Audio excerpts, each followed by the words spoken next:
लखनऊ, उत्तर प्रदेश और खासकर बिहार में छठ का विशेष महत्व है। छठ सिर्फ एक पर्व नहीं है, बल्कि महापर्व है जो पूरे 4 दिन तक चलता है।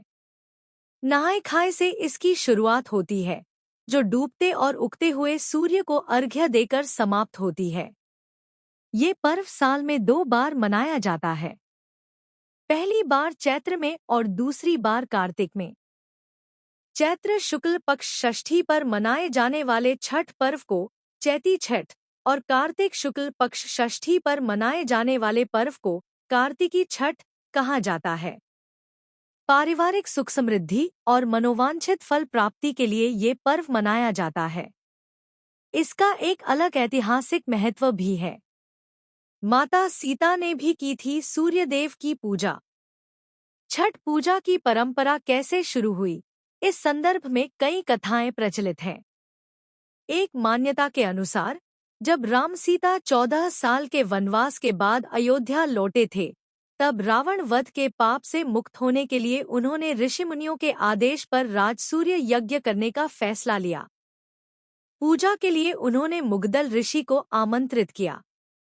मुग्दल ऋषि ने मां सीता पर गंगाजल छिड़ककर पवित्र किया और कार्तिक मास के शुक्ल पक्ष की षष्ठी तिथि को सूर्यदेव की उपासना करने का आदेश दिया।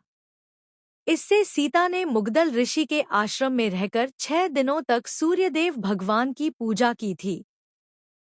सप्तमी को सूर्योदय के समय फिर से अनुष्ठान कर सूर्यदेव से आशीर्वाद प्राप्त किया था।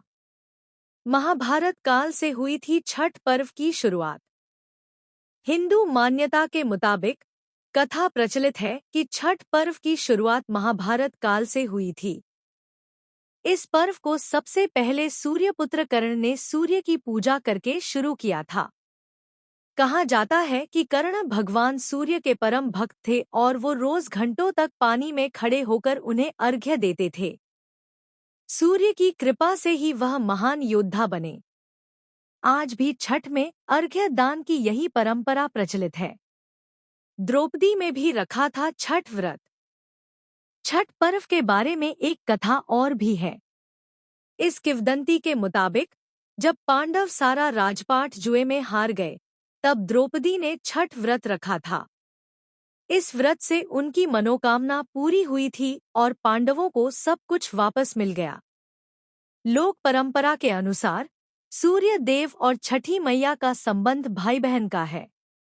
इसलिए छठ के मौके पर सूर्य की आराधना फलदायी मानी गई।